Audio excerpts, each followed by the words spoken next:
Ayun guys, nagkakarga na tayo ng access valve. Lalagay ng access valve.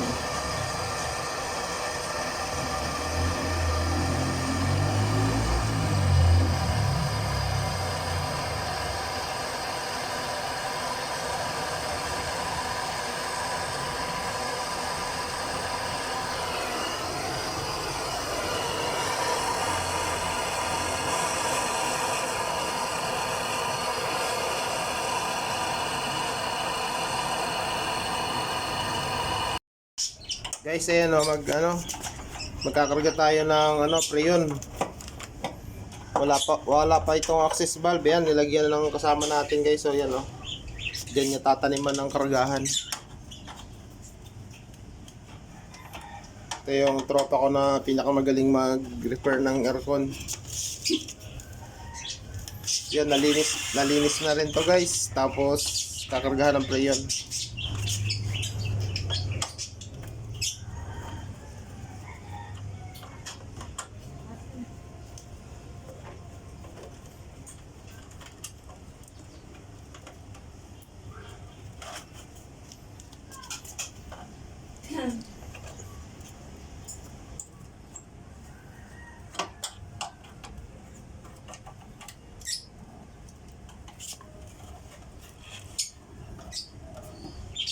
Yan, step by step ko ipapakita sa inyo kung paano magkarga.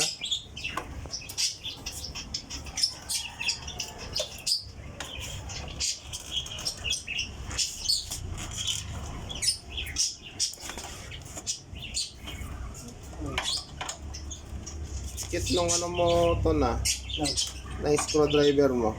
Ang dukot-dukot to May ganyan ako screwdriver na nalaglag sa tubig.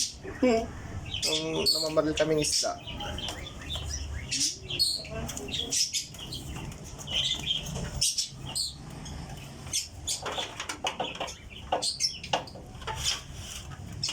Bago pa ito guys, maganda pa to. Hindi natin alam kung bakit wala tong preyon. Mamaya malalaman to kapag naligtest na. Pag naligtest. Yan guys, nakaabang na yung kakabitan natin ng access valve. Yan guys Bago pa kasi to, wala pang access valve, walang kargahan. Bali ang procedure na gagawin natin dito, kakabitan natin ng access valve, kargahan, tapos lalagyan natin ng pressure para makita natin sa mga side na to kung saan banda yung leak, kung bakit nauubos ang pressure nito, kung bakit nauubos ang preyon. Ngayon guys, totally wala siyang pressure, talagang empty talaga yung preyon niya, kaya hindi natin makikita kung saan nagmula yung sira. Kaya ngayon, pag nakabitan na natin to ng kargahan, yan, pasukan natin ang pressure. Kapag na-correct na natin lahat yung natapala na yung butas, kung saan man siya nakalagay, kung saan man nagkaroon ng leak.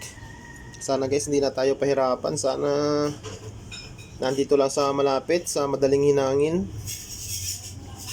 Kapag nahinangan na natin guys yung problema, vacuum natin yung system, linisan natin yung system. Pagkatapos linisan, yan, pwede na tayo magkarga. Preyon. Pabili ka ton?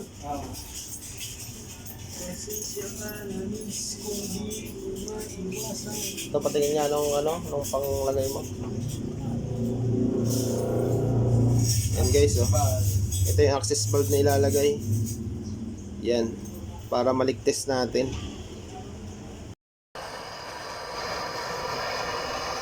Ayun guys, nagkakarga na tayo ng access valve. Lalagay ng access valve.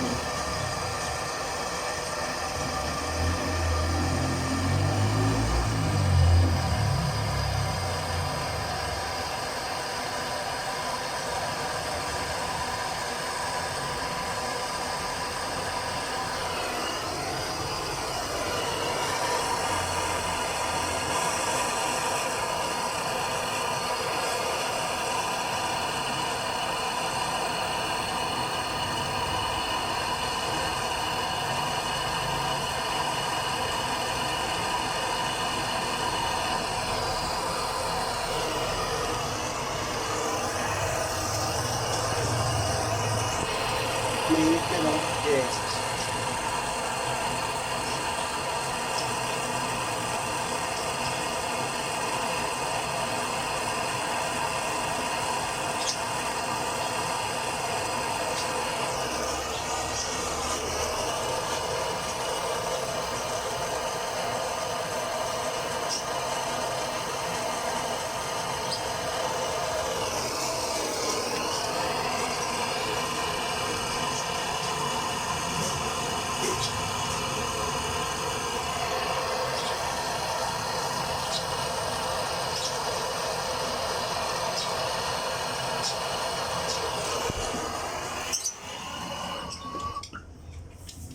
Ayos guys, ganda ng hinang.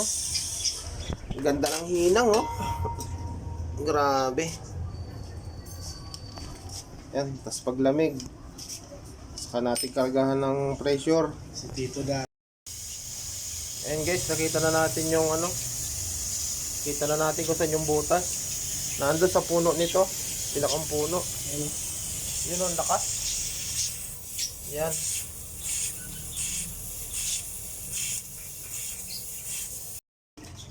Napakalaki ng butas na nakita natin. Ito yung ginamit nating ano, pangkarga ng ano, pressure para makita natin yung leak. Yung pinakang dugtungan, yun, yung side na yun. Yung pinakang puno. Bumigay yung pinakang dugtungan niya, yung puno.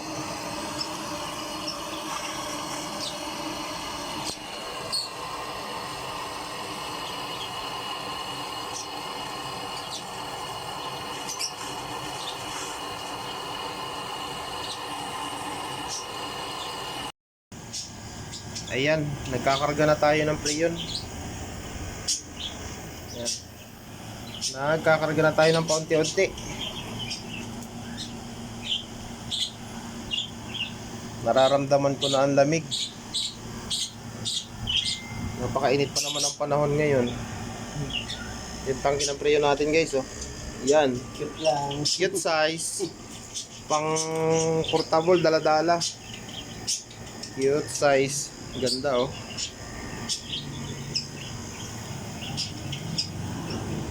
Pagkarga ng preyon natin, paunti-unti lang, hindi bigla.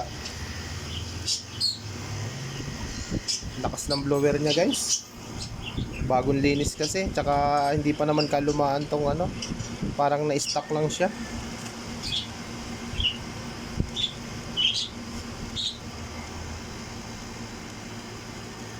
Yan, bali ganun lang guys yung ano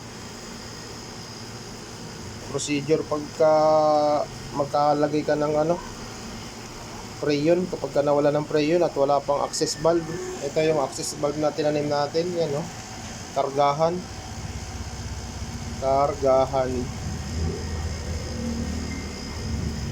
Mahaba na yung oras na inantay natin para dun sa pag-leak-test sa kanya, tsaka pag nilagyan natin siya ng standby pressure, hindi na talaga siya bumabagsak.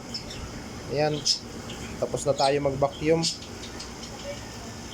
Charging naman, wow, lamig na.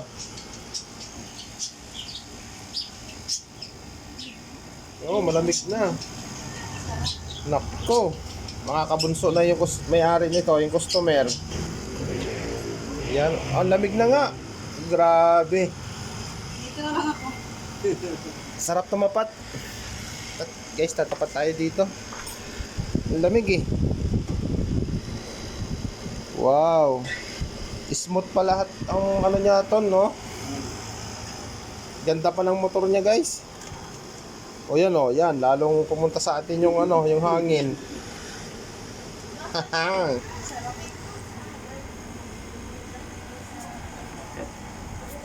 Mabait ang may-ari nito guys.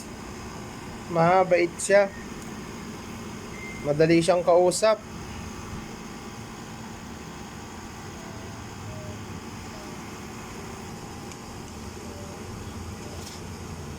Yan no, lamig na. Sige guys, salamat sa panonood. Thank you.